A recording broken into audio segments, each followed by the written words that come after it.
have to prime the pump, so to speak.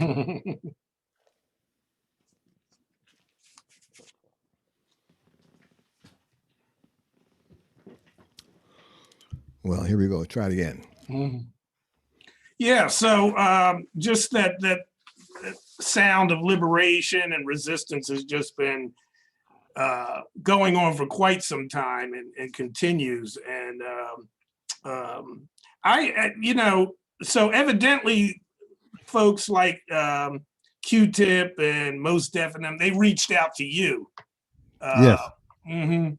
And it just seemed like it worked, man. It fit right in. I was listening to it last night to a couple of the sounds, and it just flowed right in. You know, they appreciated and seemed to kind of work around as you took them where they needed to go. I thought so. My most deaf story. I didn't really know him. Mhm. I knew the name from the radio and records and stuff. Yeah. And I'm at a rehearsal at the studio down in Manhattan, Midtown. And we're taking a break right now, looking at some other music, and a group of people, 4 or 5 musicians, walk in, and introduce each other. Some of them I hadn't known before by name, but not by sight. So we huddle around the music stand and the piano player, and someone calls me a couple of times, and I'm so interested in the music, I'm really not hearing someone call me, and they say my name 3 or 4 times. I said, man, please, I'm most deaf. He's standing right there. Well, there he is. He's most deaf. Okay. Yeah, a really nice kid. Mhm. Young man, actually. Yeah. Yeah, yeah.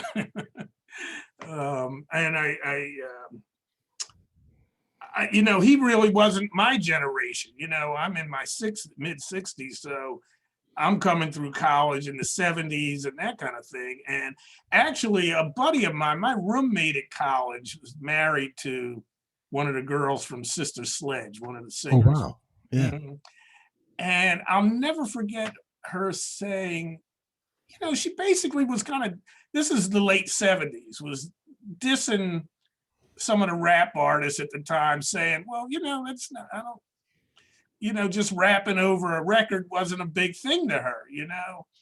And so, and a lot of us, I think, even fans, came through the 70s, were used to the bands and CTI and the different, I'm in Philly, so we're talking Philly International, and so much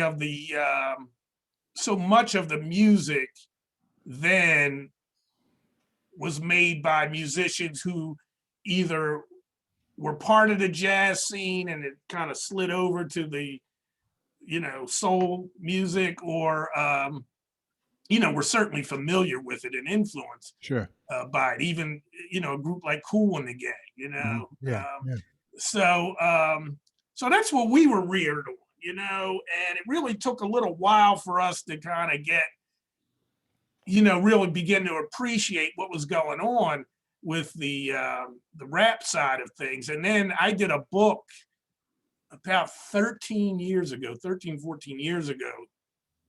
And I had to do some research and talk with a lot of people who were my son's age, who's now 40, and found out that a lot of guys who were producing the rap records were very familiar with jazz. In fact, they had a name for them.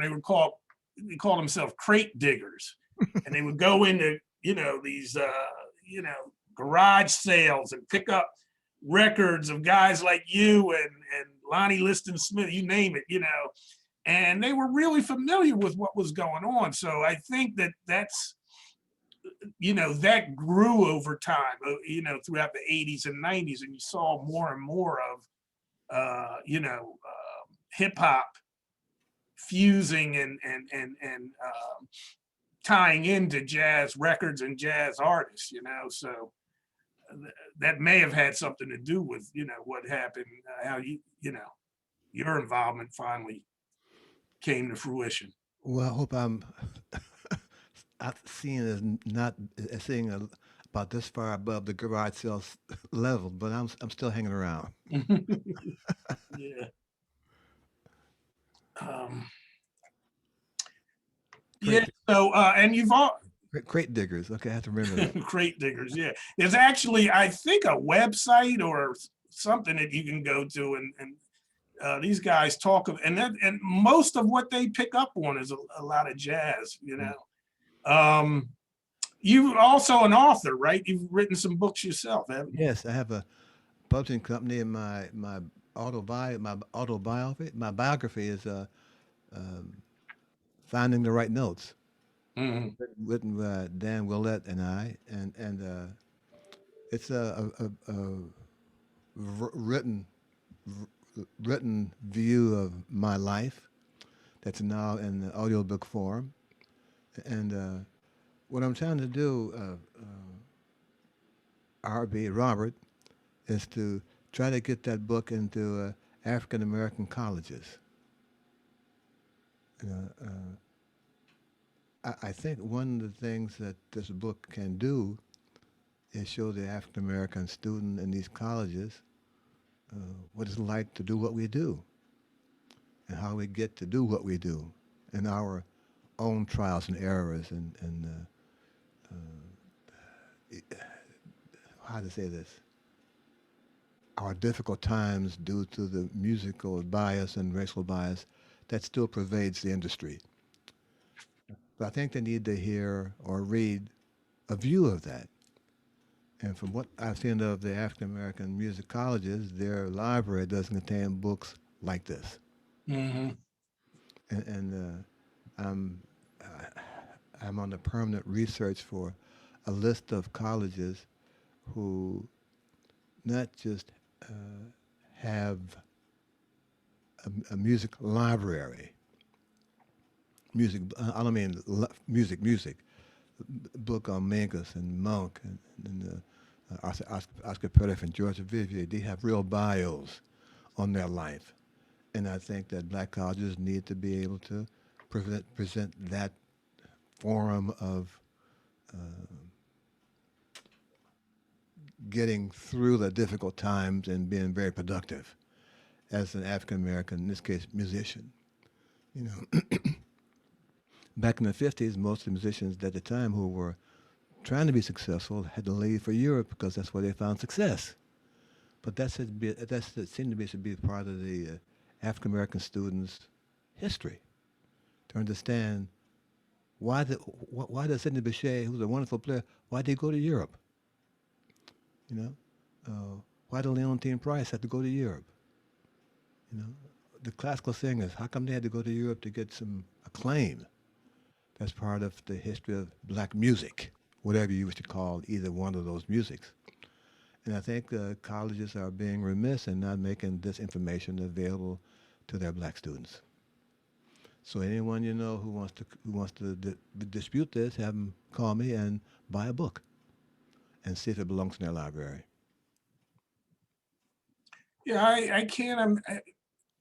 I could certainly check into that for you. I mean, I can only. It would be hard for me to believe that some of them wouldn't be interested. I mean, with the legacy, I'm thinking of Howard, and my daughter went there, and of course Donald Byrd was a professor there for a while, and just so many artists who have come out of there. But I'm sure others, and like I said, I'd be happy to lend a hand and reach out to some of them. Please reach as far as you can.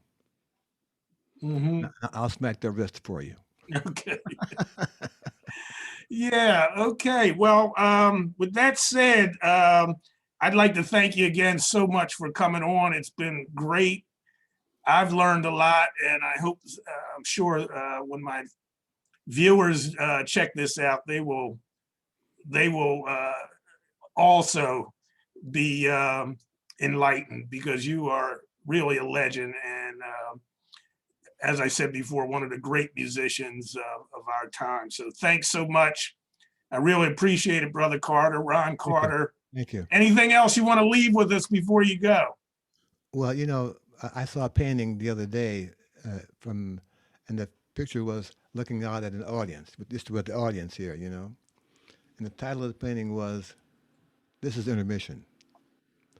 And right now, that it just struck me is that we are in intermission right now. You know, and I like to think that once this intermission is over, all those people who are waiting for the band to come on the stage, we're ready to come on the stage. I'd like to see all of you come back to feel our greeting for you, to show you how much we appreciate your audience presence. And this is what we've been saving for the past X number, what, going on a year in our heads, hoping that we find someone else to hear these sounds. Well, when this intermission is over, if you're out there, you'll hear some of those thoughts. Thank you. Thanks so much, and have a good one. Stay warm. Yes, sir. Well, it's All snowing right now. in New York, so I get my shovel and make some money. All right now. Take care. Thanks. All right. See you. Okay.